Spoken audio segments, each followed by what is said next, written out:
Welcome to Historical Drama with the Boston Sisters.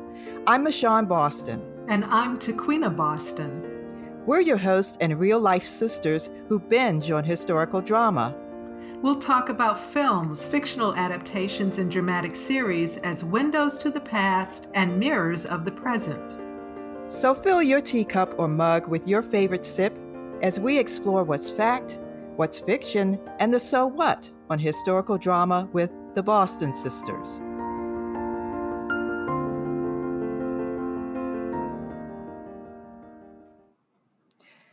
I'm Michonne Boston. And I'm Tequina Boston. Welcome to Historical Drama with the Boston Sisters, where we talk about historical films and dramatic series as windows to the past and mirrors of the present. Listen to past episodes and sign up for our newsletter on our webpage at michonnebostongroup.com/Boston Sisters to stay up to date on new episodes and bonus content.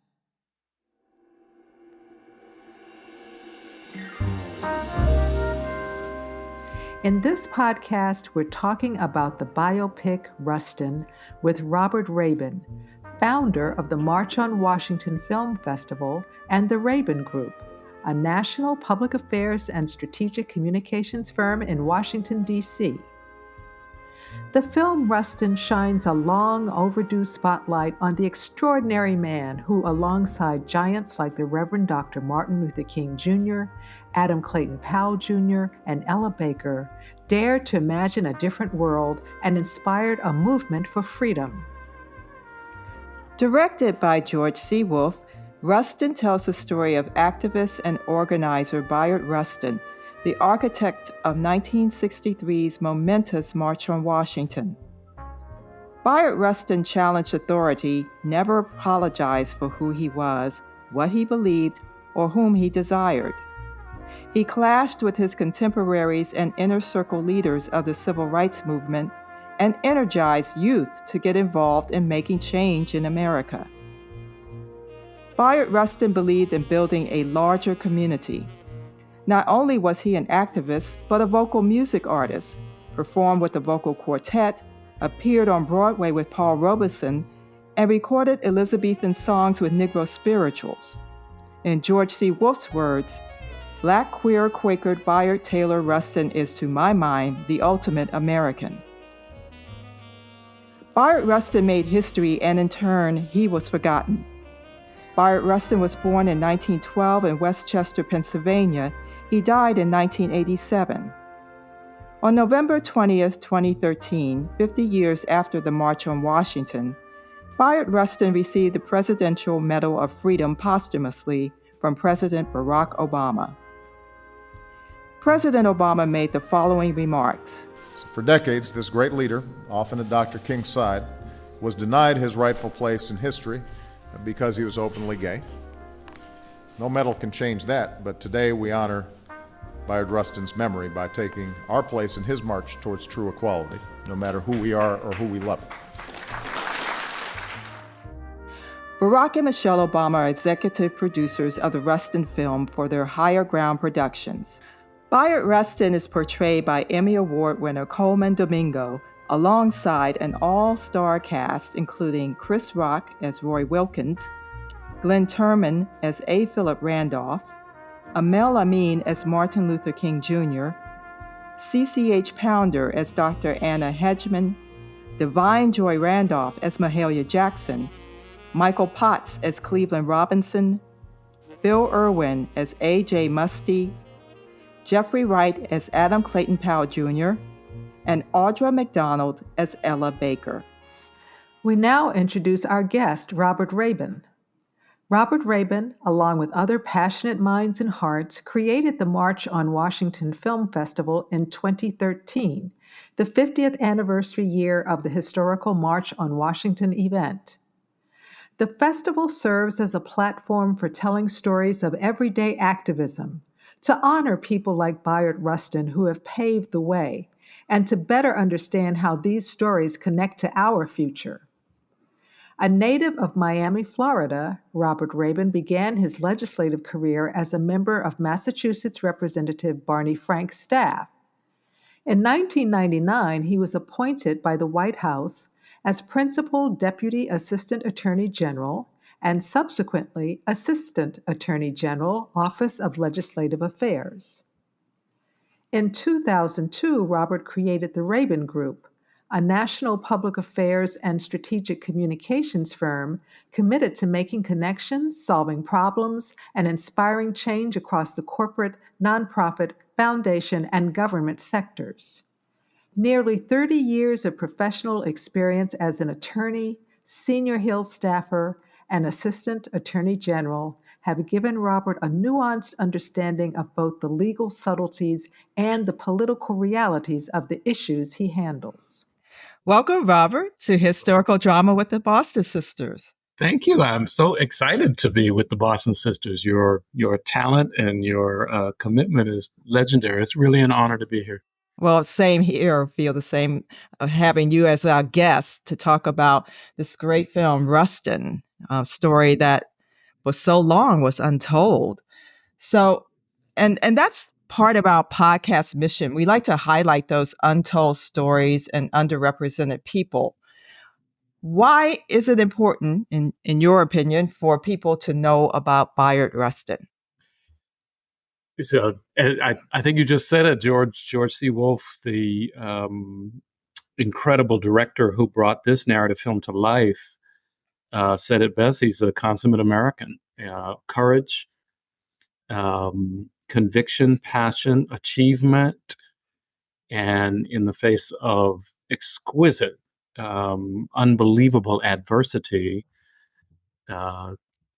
Bayard seemed to have, Mr. Rustin seemed to have an incredible entitlement. This is our country, and I'm going to make it better. And wow, let's talk about an American revolutionary hero.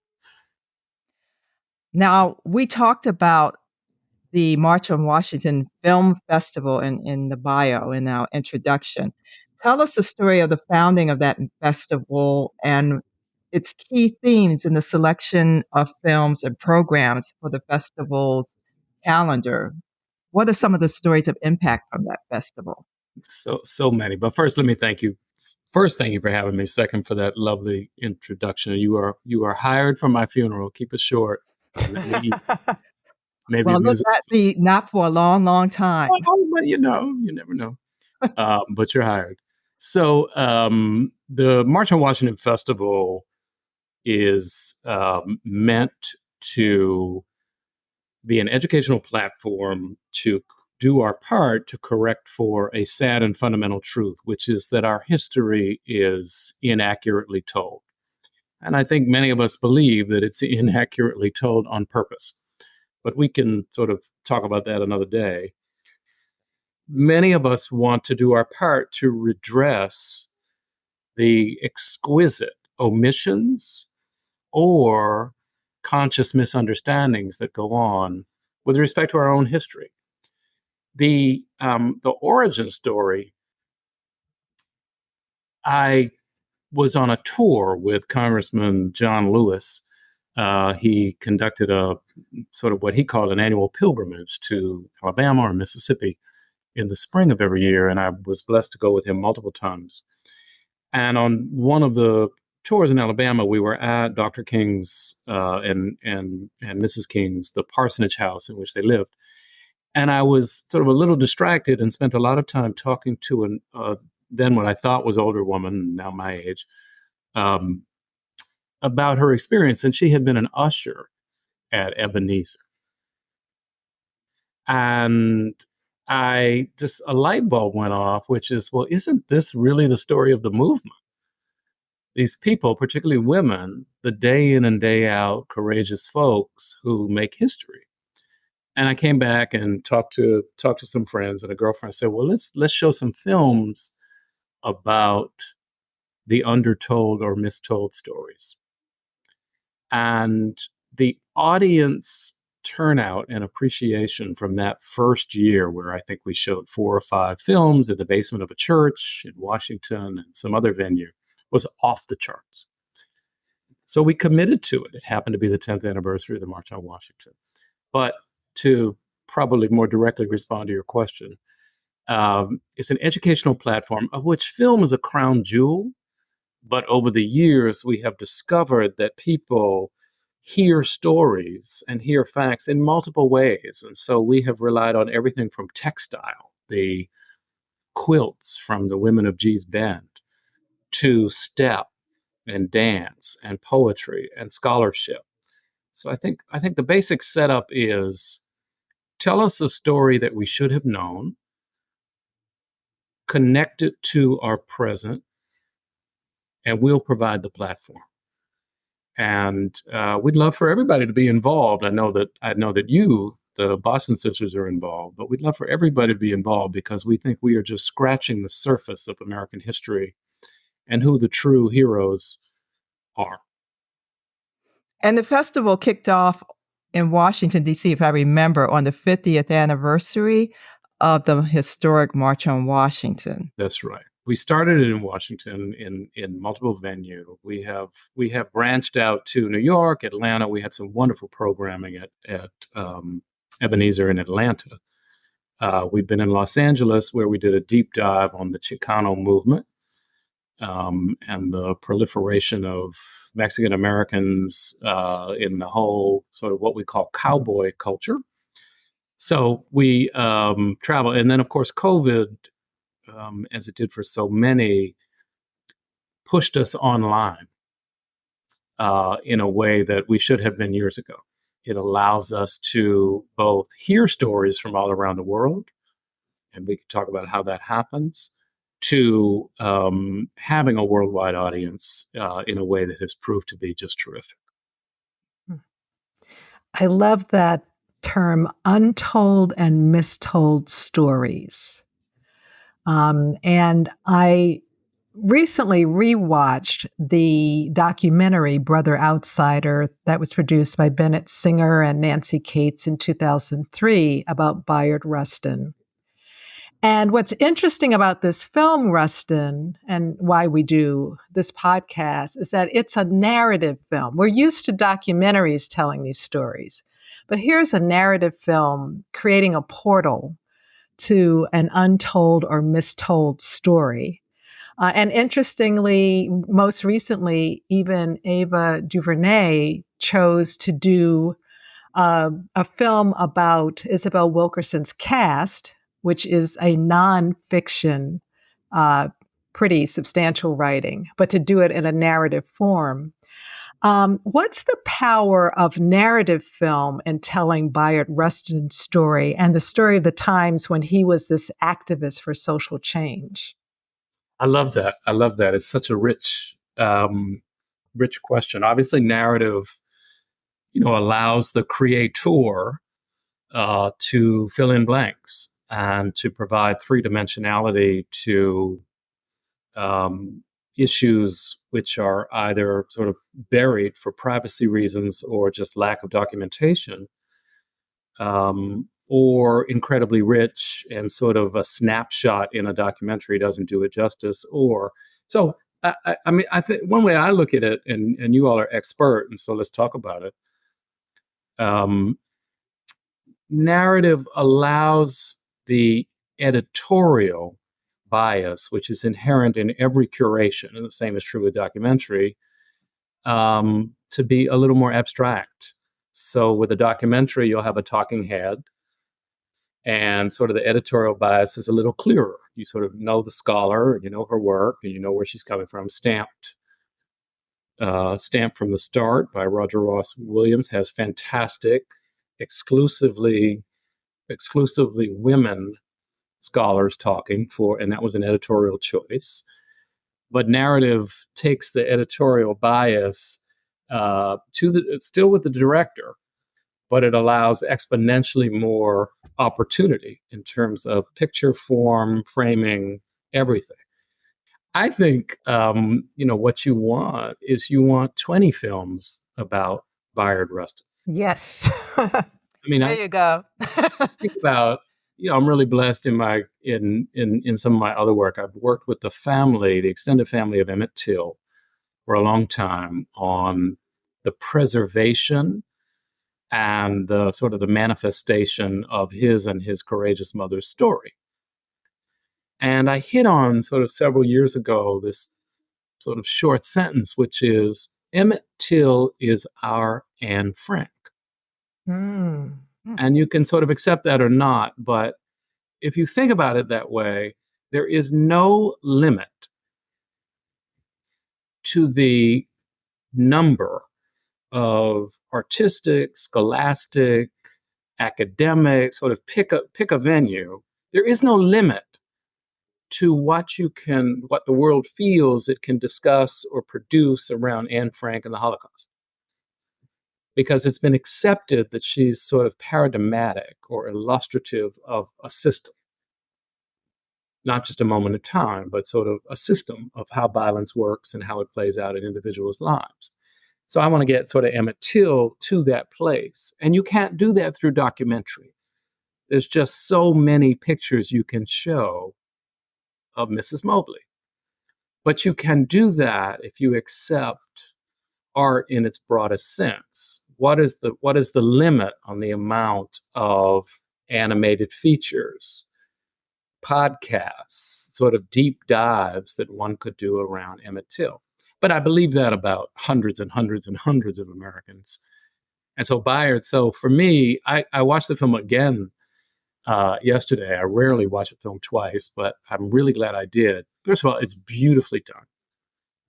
It's dramatic and it's compelling and it's and just fun. I mean, Domingo Colman lights up the screen every time he's on it. Yes. Right. He just leans into the role, but you can't capture the private relationships with, in this case, the closeted minister from the South. He has a deep relationship. There's no way in a documentary form other than a talking head saying speculation about da da da da. It was such a rich example of how narrative can bring something alive in a passionate and gripping way. Well, even in the documentary space, as you said, you can show so many photos of one person that it's required. People are expecting to see the people, and so I've noticed documentary filmmakers are even incorporating some narrative techniques, recreations. I mean, it's a gray area, but you see that happening when you don't have the pictorial or moving media sources to tell the story. Yeah, and I think it's great. I think, but that sort of we're not doing it, but avoiding sort of criticizing the curatorial choice of a particular director or producer, and instead pulling the lens back and saying, well, if you don't like that choice, make 10 other films. Right. And Yes. that's my point Yeah. about Frank. That's my point about so many other people. Make your version. Yeah. And we're constantly reinterpreting even fiction for different generations. And people have their favorite versions of even, something like a Pride and Prejudice, a Jane Austen. Yeah. Or Little Women. Right. Yeah. Or Dickens, I'd like to see us get there with some Black authors as well. Like, I want to Yes. see another version of Their Eyes Are Watching God by Zora Neale Hurston. And hopefully there'll be another version of Passing and some of the other more recent novels. And I have a pile of books that have not been made into films yet. Yes. Well, let's do it. Let's do it. When you look at Rustin, which incorporates the movement building, the organizing, the power, and the change making, what do you think are important takeaways for people in this time about those particular strategies and actions, which very much we're still engaged with the issues. So certainly those ways of addressing them seem to be relevant to me. But what are your thoughts about So that? now you're this is manna from heaven. I love these conversations. I am endlessly fascinated by the core issue of strategy and tactics.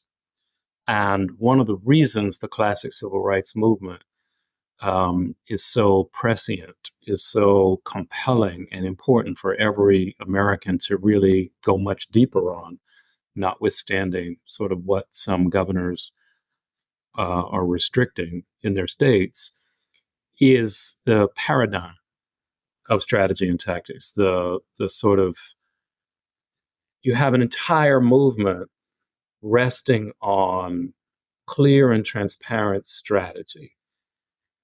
You have vast, excruciating, and innumerable conflicts within that movement as people wrestle over tactics. Do we have a 2-day march or a 1-day march? Is it okay to have, I doubt that he, in that era, used the word queer, Bayard Rustin, but what do we do? What do we, Roy Wilkins, what do we, Dr. King, what do we do about the fact of Bayard's history and demography, and in the face of internal and external enemies who are going to use that as a wedge? So I think obviously I think the courage is everything. The day-to-day, what these people faced in their personal lives to move us all forward is still not captured, I think, through art and public consciousness. Sort of, we're sort of focused on who had an affair and who didn't. We're focused on infighting and differences between Malcolm X and Dr. King, et cetera, et cetera. And what gets lost is the day-to-day, unbelievable vision and courage to move forward in the face of death every day. But to your question, I think what these filmmakers are doing really well, and Ava DuVernay did it really well in Selma, and the most recent documentary about Dr. King, where he goes north to Chicago, is capturing the complexity of sticking with your strategy and the day-to-day discernment of what to do to move that strategy in the face of internal and external pressure. To me, that's the core. And it's much easier to see it sort of in retrospect, but obviously this is all going on in our daily walk. It's going on with Bill Ackman attacking Claudine Gay, and the right, through the sort of really insidious but brilliant Christopher Rufo and Stephen Miller, sort of, they lay out their strategy. They put it in the Wall Street Journal. They tell you what their strategy is. It's transparent, and it's easy to see how the tactics that they're implementing are tied to that strategy. So it's happening all around us. But what a study through art and scholarship of the civil rights movement does, it allows you to unpack it with some distance for each person to decide for herself sort of what works and what doesn't and where you are. But that's for me, when I watch these movies, I sit there in the darkened theater for a long time thinking strategy, tactics, strategy, tactics, strategy, tactics. And it's also interesting to see what various roles people play in moving the strategy. I had a conversation with Ava DuVernay about this in Selma. I asked her, the movie was, the movement was portrayed as not revolving around Christianity. There are scenes in church where Dr. King is sort of rallying prior to a march, but it is a stipulated fact that the core of the movement was a Christian movement, a Black Christian movement. It's like it just was. But when filmmakers and others sort of frame it for us, the Christianity part is not central. And she copped to, I shouldn't say cop to it. She's entitled, she's brilliant and amazing. Do whatever she wants. But she said, absolutely. I really wanted people to focus on sort of the movement strategy and tactics, nonviolence, violence, the interaction with white people or not, et cetera, et cetera. And I'm not going to get into a squabble with somebody I worship, but I thought, well, that's circular Christianity. Certainly the church, but I'm talking about Christianity. Another film. Yeah, another film. Right. And that's why I think there need to be 500 films. Yes. And I particularly would like to see a film or 10 films in which this is a core issue. What is the role of the white church? How does the black church move this? How does the sexism of the church divide us, et cetera, et cetera, et cetera. Mm.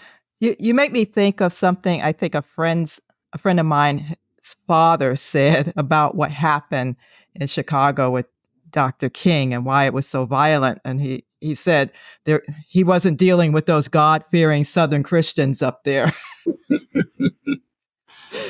Yeah. So there is room for another story to be told, many stories to be told.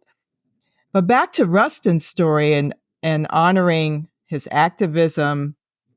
And when you said that looking at the civil rights movement and strategies and tactics that we have some distance now, what are those connections to that history that give us some sense of what's possible for our future? Well, these are tough times. I wasn't cognizant. I was alive, but not cognizant in the late 60s. But my guess is the mid to late 60s were just like this, where we felt like we were coming apart at the seams and we were easily divided, and sort of basic institutions were in question. And so, I say that to say, although many days currently feel really icky in the United States along a gender and a race axis, I also am a longtime believer that this was always so. And in the face of all this adversity, we make tremendous progress. We do have a Justice Ketanji Jackson. We do have the highest paid university president in the country is Shirley Jackson at Rensselaer Polytech. So although I am dour and sullen in my personal life, in my professional life, I choose to stay focused on the fact that progress is constantly being made, but it's only made because people come together and exercise, whether they can articulate it or not, strategy and tactics to move us forward. What's going on now? I mean, I sort of, juxtapose two things. The movement, the civil rights movement, largely organized around a strategy of nonviolence, a strategy of drawing in conflict with white people to bring national and international attention to what were the daily facts of life in what people thought were community by community by community.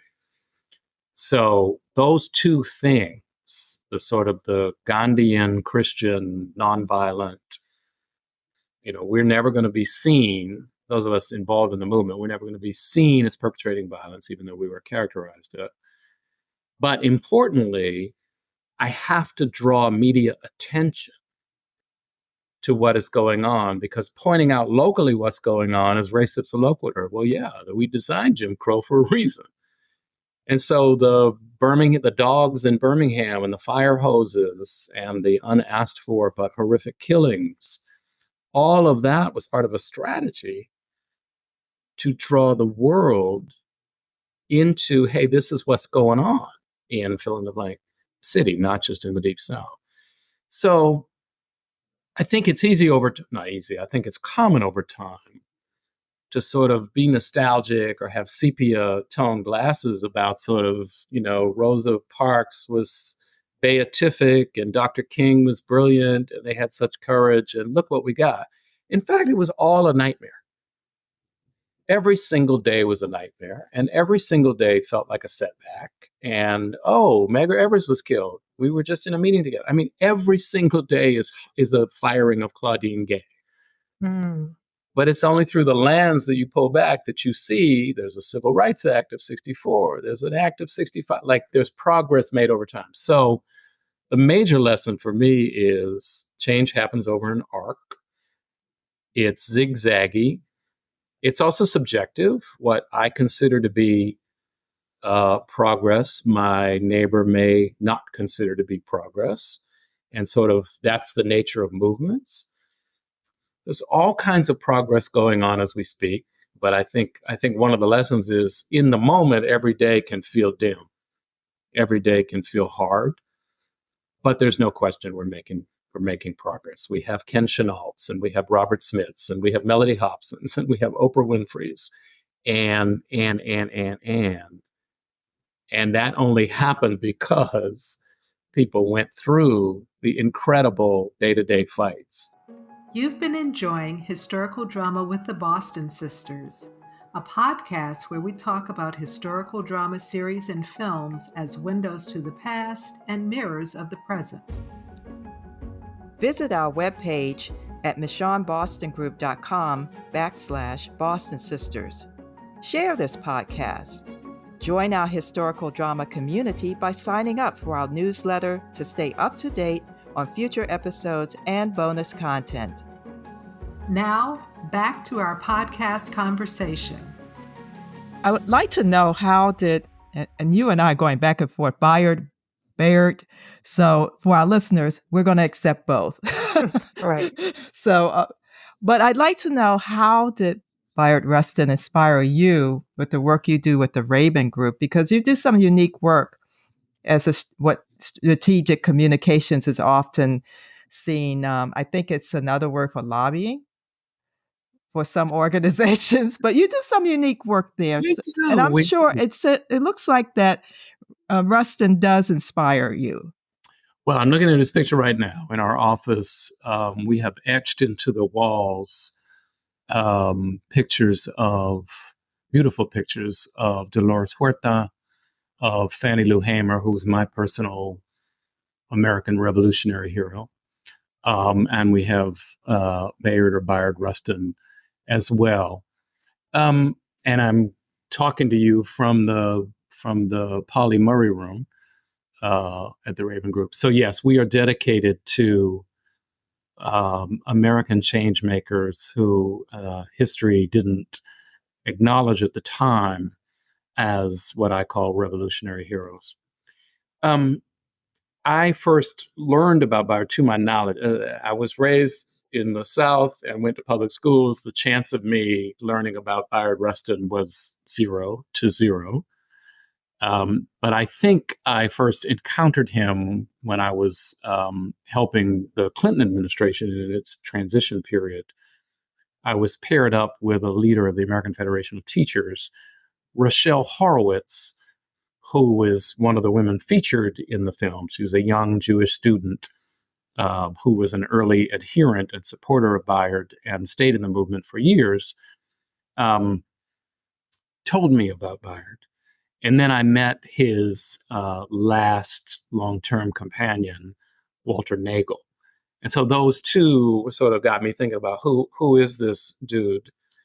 I then worked on and did sort of film promotion around what you mentioned, the aforementioned documentary about Mr. Rustin, brother Outsider. Outsider. It was insider or outsider. Brother outsider. Both. So and sort of came up to speed about this exquisite, handsome man, and clearly had been a communist and had been arrested for indecency. Just what a rich and complicated life. And I'm delighted to play any part in, bringing to the attention of people someone like him, the sort of the James Baldwins and the George C. Wolfes. There's just so many Americans, and one shudders to think over the 300 plus years that we've been at this, where there was no conceptualization of people with these identities could have any sort of integration between the personal and the private, between the personal and the public. But we're increasingly at a point where you can have sort of a major financed film from the Obamas, higher ground, Netflix distributing and a gay director, an openly gay lead, is just fantastic how far we're coming. Yeah. Well, let's build on that. One of Bayard Rustin's challenges was being a gay man, and that was one reason that he did kind of stay in the background, or was moved to the background even. What does actually knowing about his sexuality, how does that enhance our understanding of history, of Rustin, and of his activism? Oof, where to start? Where to start? A couple things. I mean, you can go in 100 directions, but it is inconceivable to me, the self-confidence. Well, you never know, and I don't have a license to practice therapy, whether it's incredible entitlement and self-confidence or exquisite sociopathological detachment that allows somebody in the 1940s, 50s, and 60s to have a straightforwardness about who he was. It's inconceivable. What is going on in the DNA, in the nurturing, in the ecosystem that permitted this person to forthrightly say, this is who I am, and carry on. I'm 60 years old. I was a closeted what we used to call homosexual until I was 26. I was outed. I'm glad I was outed. I was miserable at the time, but sort of very few people who come out regret it. And, as I said, I was raised in the South. Florida was the second state to secede from the Union.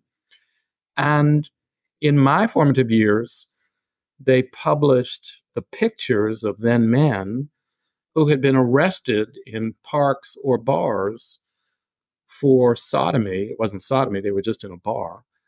But the Miami News, the afternoon newspaper, used to publish the pictures. Those were my formative years, and that was the 60s. And this dude is 20 years earlier. So God bless him for his courage. And you sort of want to know how you replicate that. But the other stuff is the real vacillation that Dr. King and others have about what to do about it. They didn't make up the extraordinary prejudice. This is a time where it's criminal. Right. And Yeah. homosexuals are presumed to be communists. It's criminal. And it's the pink scare, the red scare. So I thought the film really handled well the tough judgment calls that people are put under by having to deal with somebody this forthright. What do I really think about? I think about the millions of Americans who are in graves who never had the opportunity to live the life that God gave them because of prejudice. And it's not just about being gay. It's people who sort of found themselves with the opportunity to pass.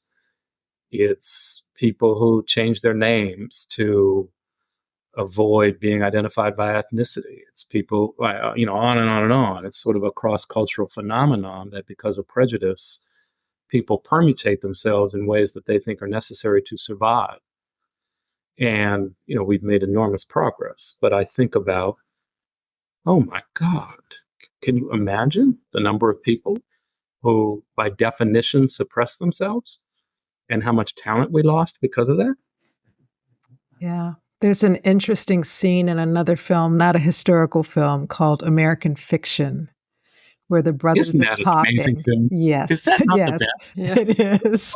Go run and see an adult film. Yes, for sure. But when the brothers are talking and he says, I wish that Dad had known I was gay, and his older brother says, well, he probably would have rejected you, but he said at least he would have known who I was. He was fine with being rejected for who he was, for being known for his full self. And I I thought love that's a very powerful scene. Y'all are You going to know, have it. Go ahead. interestingly enough, I was watching the film. I mean, during the holidays, I got some time to watch some films. Little Richard, I Am Everything. And when I saw that there were queer performers who inspired Little Richard, and we're talking about the 40s and the 50s, I was like, oh my God, and more history that has not been revealed to us. And when you talk about Bayard Rustin to be able to be who he was in those times, there were probably people, and these people were in the South. Well, Rosetta Tharpe. Yes. Yeah, we did a podcast on that. Actually, it was Elvis, but we brought in focused on Rosetta.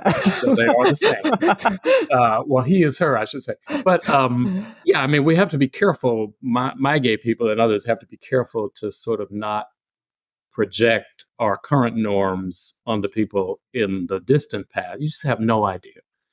You literally have no idea. But yeah, Lorraine Hansberry sort of tells us. Yeah. Tells us who she is. Polly Murray was, very straightforward, and these people are remarkable. I'm fascinated by that. I know it's not the subject of this podcast, but I'm fascinated by preternatural courage and how it comes about, and it manifests itself in many, many ways. But sort of what I fixate on are two things. One, the very existence of Fannie Lou Hamer. I just, I won't sort of go on and on. I'm going to presume that your listeners know the basics, but it is unbelievable to me and worthy of incredible praise that this woman, whose ability to read and write was extremely limited, puts herself in a position of literally delivering on democracy for this country. Amen. Yes. She pushes in ways that many people did, but she was dispositive with that speech, but also decisions about whether to take seats or not. So she opens up the Democratic Party, shoves it open for Black people, and then you get Barack Obama. Put aside, there is no county in America named for her. There's no airport. There's no sort of institutional acknowledgement that this person is exponentially more important than fill in the blank revolutionary fighter for which there are bridges and blah, blah, blah. But then the second, and this is why the March on Washington Film Festival is so important to me, I would say two things. Don't laugh. Don't laugh at how silly my examples are, but you go to the Rosa Parks Museum in Montgomery, Alabama, and they do a hologram recreation of sort of the actual bus scene. Mm-hmm. And remember, they're trying to force people to move further back because some white people have come on, and the color line now moves. And the bus driver hostily says, "I need you all to move." There's 4 people who appear to be Black in the row. 3 of them get up immediately, move to the back. You forget about that. Like Rosa Parks, who is planning this. This is not spontaneous. But then the other piece, and these are women whose names I don't know, when you look at pictures of school teachers dressed in their Sunday best, lined up to try to register to vote in the late 40s and in the early 50s in fill-in-the-blank Southern city, many of which we don't record and don't know about. These are the people with an incredible amount to lose. They work for the state. It's the middle class. These are communities that are publishing the names of people in the local newspaper that are trying to register to vote as a way of intimidating them. That's incredible to me.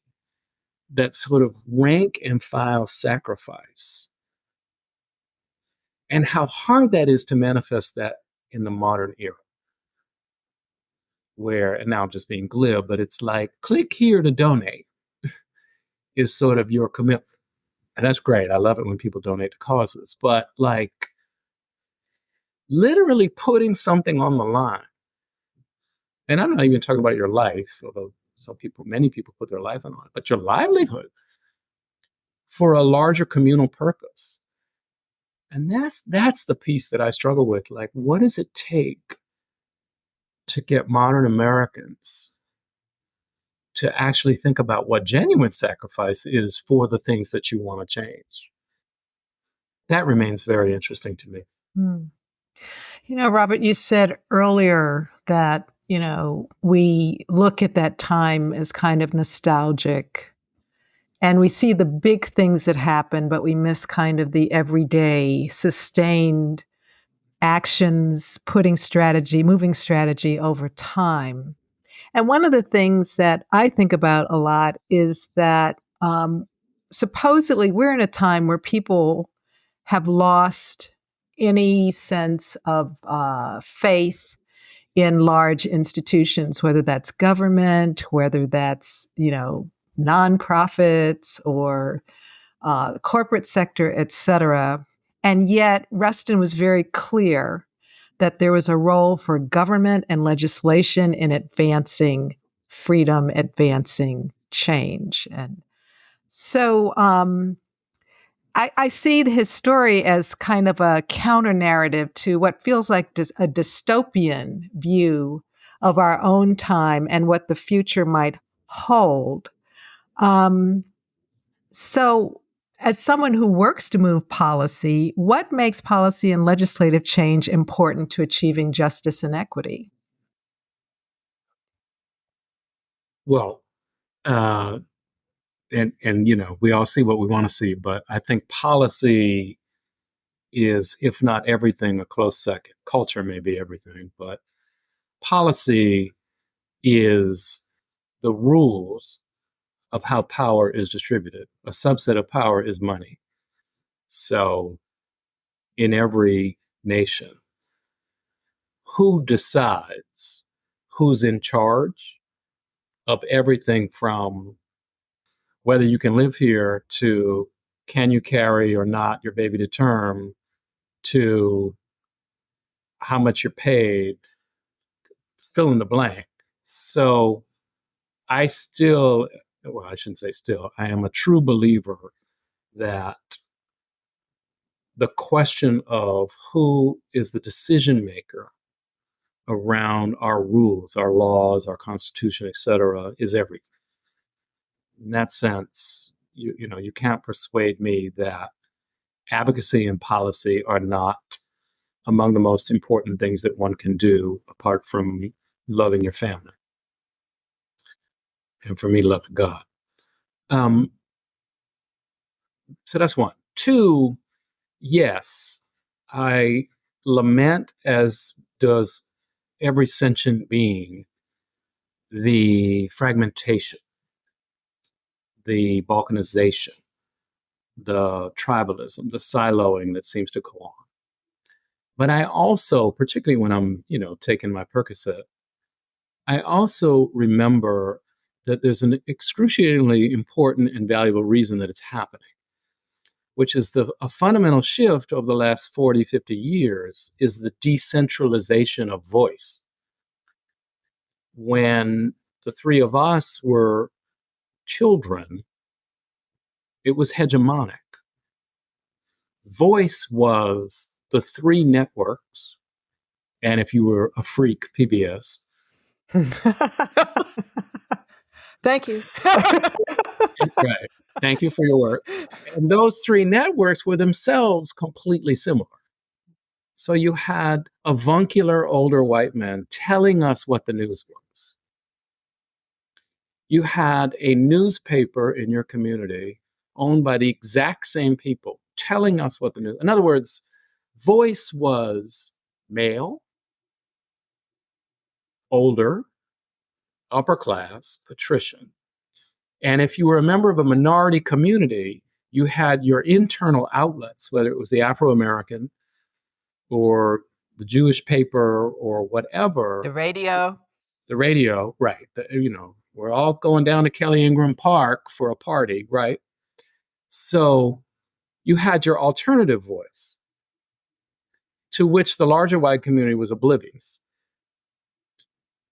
So that was for our entire history. What you have now is the complete decentralization of voice, where LaTosha Brown at Black Lives Matter and fill in the blank, Tanzina Vega, can have as big an audience as CBS. And so I celebrate the fact that women and people of color and gays and disabled folks, because of the internet and because of our fragmentation, now have access to audiences in ways that are fantastic and awful. So you have to know that sort of part of our ripping apart on the seams is because we're all now being much more honest. All people of color, all minority communities knew for 200 plus years that you were getting horse shit from the hegemonic media and studios. You knew that. And what's changing is now everybody can see that. And it causes the people who had the power to be very upset. We're losing our country. But it's fantastic for everybody whose voice was suppressed for more than 200 years. So I try to remember that the cacophony and the division is a predictable outcome from the releasing of talent and all the bad stuff that comes with it. People say stupid stuff, but people have been saying stupid stuff for centuries. It's just a much broader array of people now have the opportunity to say it. Yeah, let's talk about the Know Nothing Party in the 19th century. You bring it in. Or the Confederacy saying stupid stuff. Yeah, a lot of people didn't have access to a printing press, I guess, in those times. Right. And we do now. And it feels much more cacophonous. It feels much more divided. But I don't think we're actually more divided. I call it the defragmentation of division. Mm-hmm. It's that everybody can now see that we actually don't have a shared story. Mm-hmm. We don't have a shared story. We have never had a shared story, but more and more people have to deal with that truth. And I'm going to say something truly weird, and you can edit it out. So I'm a gay man, and we and others, but mostly we, had to deal with AIDS. And all of the horror and the death. And where's my government? And why are you discriminating against me? And why are people dead from AIDS winding up in trash cans because the funeral parlor won't touch the body? Well, then everybody got COVID. And it was disparate impacts on how it was, but death was now for everybody. All of a sudden, the government is pouring resources, came up with a vaccine pretty quickly. Mm-hmm.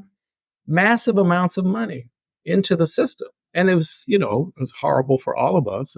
But the government responded. It was just a fantastic example of same experience,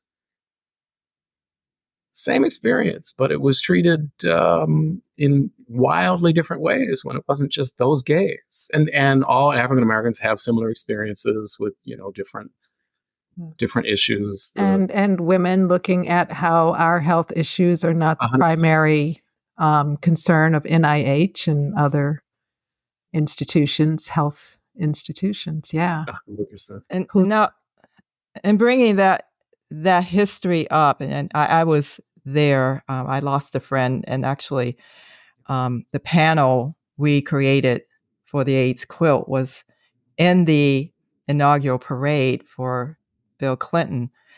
But I just wanted to mention the powerful dramas that have been done around about that time, like Angels in America.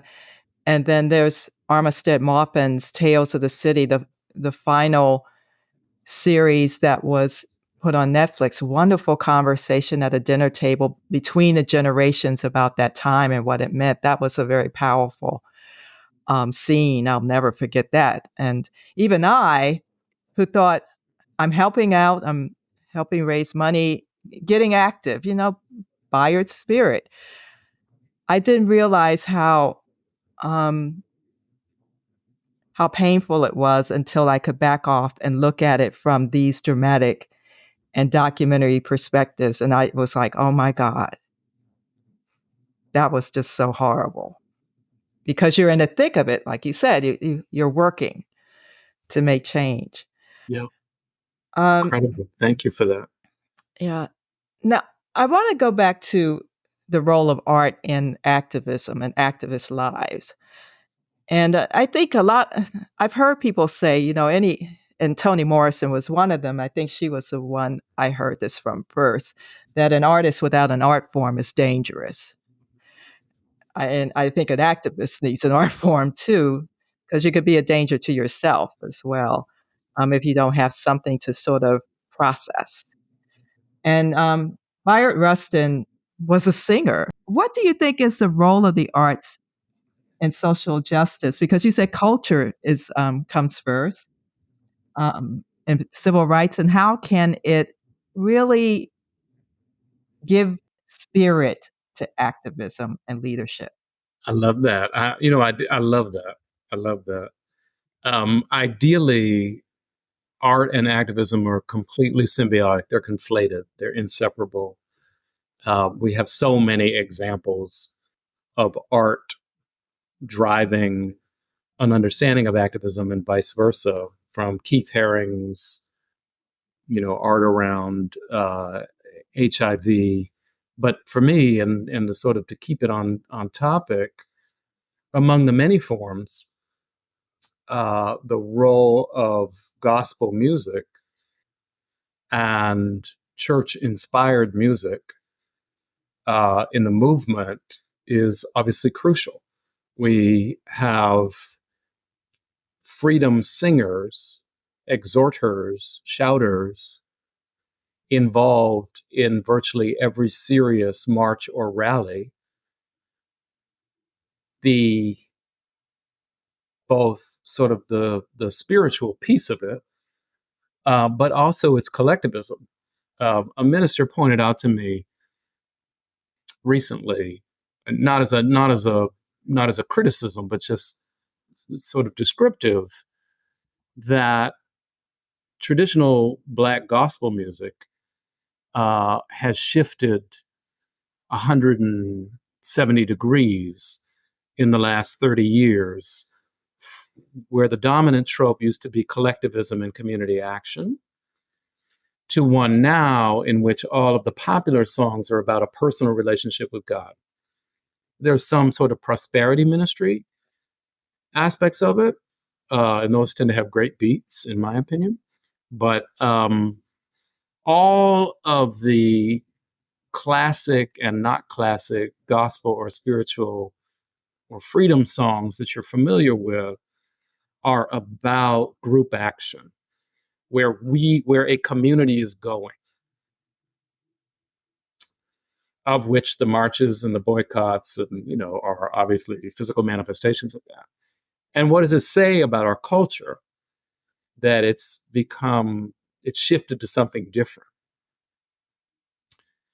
But clearly music, sadly, in my opinion, the norms were different, but sadly, in my opinion, the only women who appear on the March on Washington, whose voices are heard at the March on Washington, are singers. Odetta and Mahalia Jackson. There may be another that I'm missing. I think Josephine Baker made an appearance. So, it's joyous and exciting to think about all the forms of activism we have and the role of art. I pull, if it's okay, Sean, I pull the lens back a little bit. Why I think art is so important for public policy and persuasion is twofold. One, well, they're really related. Two different things, but they're related. In an era in which facts themselves are under attack, there's a group of old heads who say, double down on facts, do better research, show the quant, just look at the facts in the face of people who seem to disbelieve facts, whoever those people are, anti-vaxxers or whomever. There's a group of people who double down on the facts. I'm sort of respectful of that. Go double down on your facts. I'm much more interested in persuasion that is not tied to facts. And that's, and hopefully, we can just stick with constructive methods. We don't have to do, brain insidious brain stuff. So for me, that is art, narrative, music, imagery, memes, cultural validators. And then when you think about this, and I'm nobody's anthropologist, but this is where communities of color have fantastic competitive advantage. All over the world, Black, Hispanic, Asian communities, particularly where traditional literacy is low, have only relied on imagery and narrative and dreams and in order to make decisions. Folklore. I mean, you got nations all over the place where it's vote for the rooster, no vote for the crow. Like, that's how you discern your two parties. There's nobody putting out a policy platform on, Section 3029. So I think people of color in the United States, this is a fantastic competitive advantage. Rather than sort of be mad about the diminution of facts, which we can be, I want to know what the advantages are. How do we move people in a tolerant, humanitarian, collective way with quilts and song and inspiration and story? And this is what prophetic ministry is. I think if a lot of people who aren't familiar with the form, well, when you listen to Jeremiah Wright, if you're not familiar with the form, you're flipped out, you're taking it literally. If you're familiar with the form, you know that it's imagery and illusion and metaphor and drama. And so I'm interested in capturing all of that and figuring out how to continue to move people. And hence the March on Washington Film Festival. And hence the March on Washington. Look at you tying it all together. And we're not talking about Madison Avenue kind of stuff.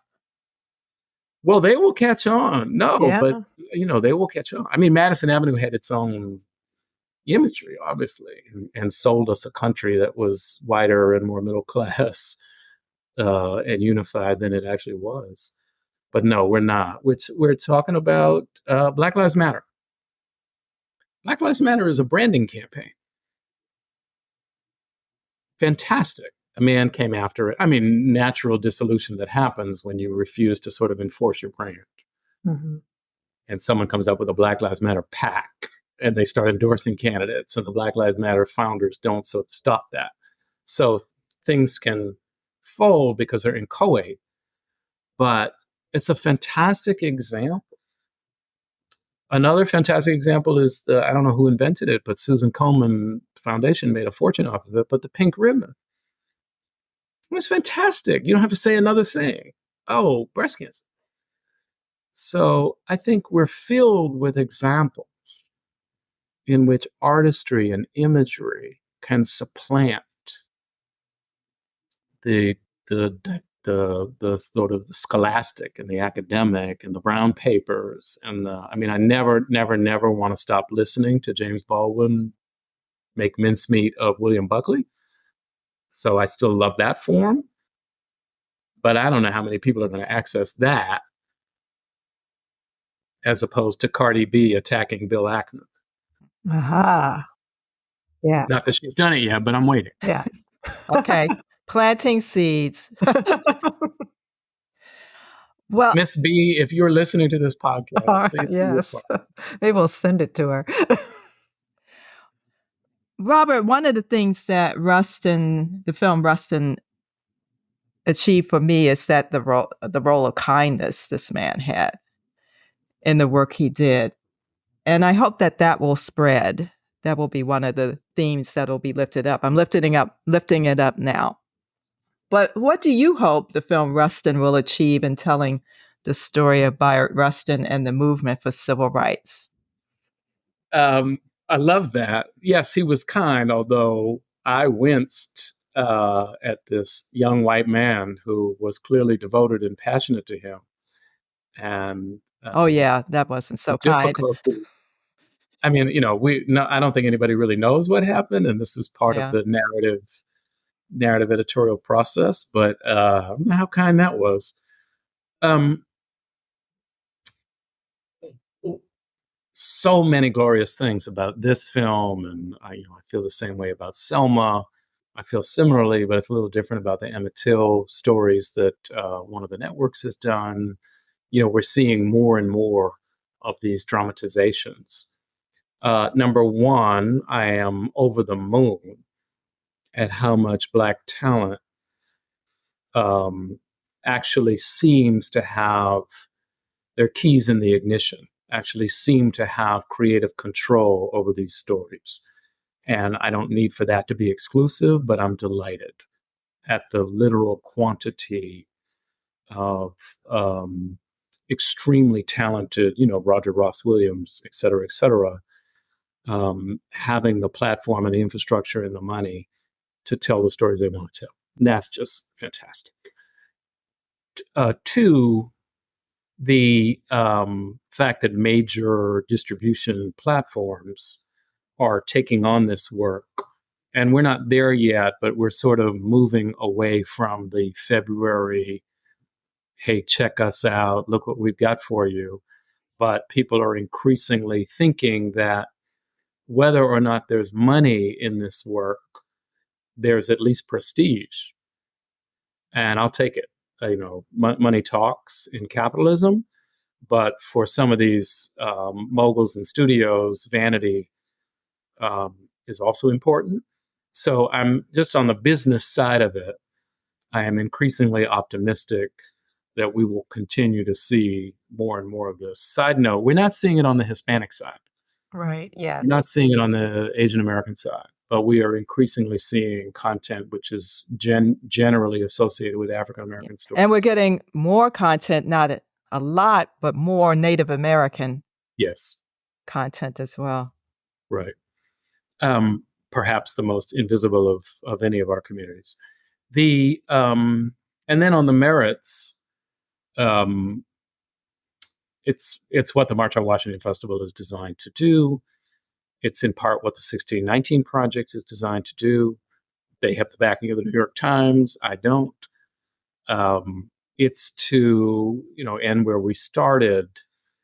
When we started the film festival, I said to myself and a few trusted advisors, i.e. God, okay, how many stories can you tell about Rosa Parks? And then I realized, wait a minute. What I said earlier about Anne Frank, there is no limit to the amount of stories you could tell if you see it on the values level, not just the factual level. And I am gobsmacked by the tens of thousands of untold stories hiding in plain sight. It is unbelievable. And I'm not just talking about sort of interesting man bites dog, oh, didn't you know this kind of story?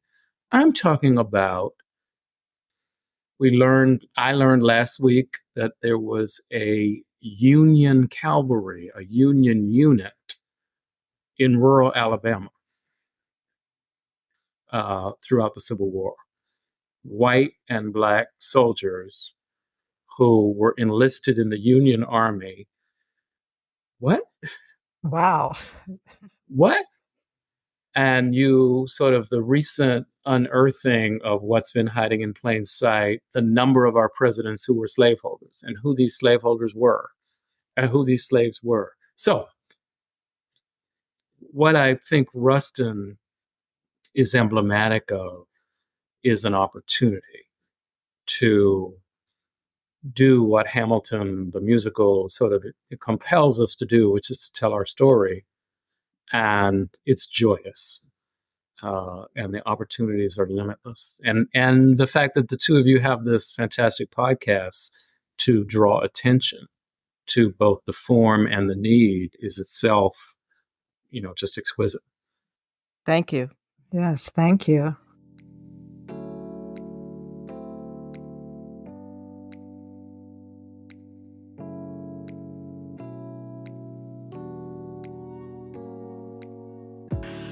Well, Robert, we've come to the part in our podcast where we ask questions related to its theme, known as our lightning round. And so are you ready to I don't answer know. these questions? And I don't don't know. worry about being You've been on. quick. Oh. The cloud of witnesses surrounding you. Oof. So if you could time travel, go back in time, or, some of our folks don't want to go backwards, they want to go forward. What time would you visit and why?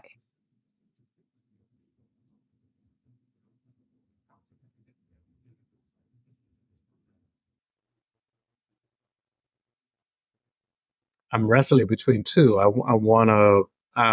would love to have met the apostles and Jesus just to see where I'd end up. And by that, I don't mean my fate. I mean sort of how I would have rolled given the choices that they confronted. I would have, it would have been an exquisite honor to have worked with and supported Fannie Lou Hamer.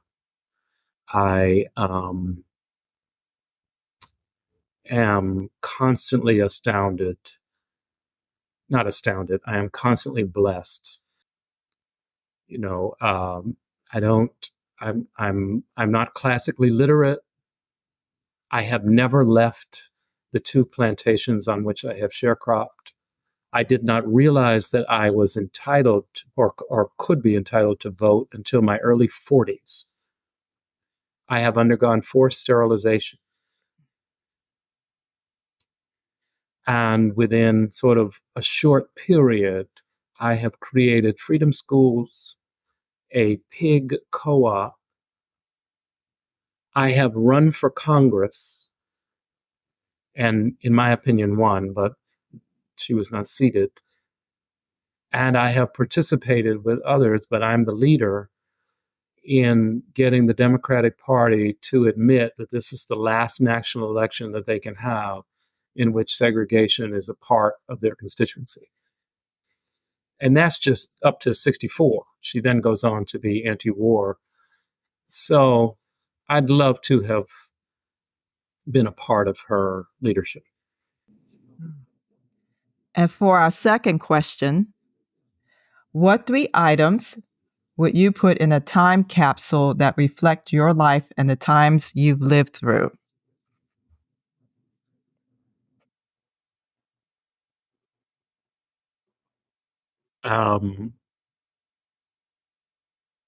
Wow. A picture of my family in its broadest sense, because they are my salvation. A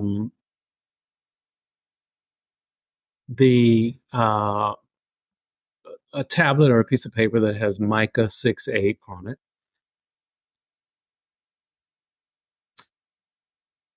And my MGM casino player's card. Okay. Well, rich and textured person of many dimensions. Yeah. Well, thank you, Robert, for joining us on Historical Drama with the Boston Sisters. So we are looking forward to seeing you again at upcoming March on Washington Festival events this year, 2024. You are fan number one. There is a permanent seat in our physical or virtual auditorium for you. God bless you both for what you're doing. And really, really excited and eager to help in any way you see fit. Thank you. For our listeners, Rustin, directed by George C. Wolfe and featuring Domingo Colman as the civil rights activist Bayard Rustin, is streaming on Netflix with a subscription. We invite you to share this episode of Historical Drama with the Boston Sisters with someone you know who would enjoy the conversation. Subscribe to Historical Drama with the Boston Sisters and enjoy past episodes wherever you listen to your favorite podcast. Sign up for our newsletter to stay up to date on future episodes and bonus content. You can write us at podcast@michonnebostongroup.com. Like and share Historical Drama with the Boston Sisters on your social media. This is Michonne Boston. And this is Tequina Boston. Thank you for listening.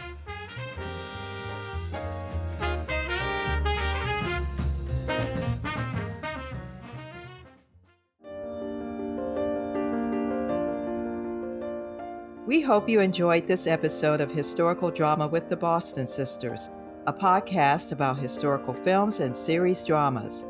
Visit our webpage at michonnebostongroup.com/Boston Sisters. Tell us what historical dramas you're watching. Who knows? We may do a show about it. Sign up for our newsletter, subscribe to the podcast, and share it with the people you know who binge on historical drama. Historical Drama with the Boston Sisters is brought to you by the Michonne Boston Group. The views and opinions expressed on Historical Drama with the Boston Sisters are those of the speakers and do not represent the positions or views of the Michonne Boston Group, its clients, or affiliates. This is Michonne Boston. And this is Tequina Boston. Thank you for listening.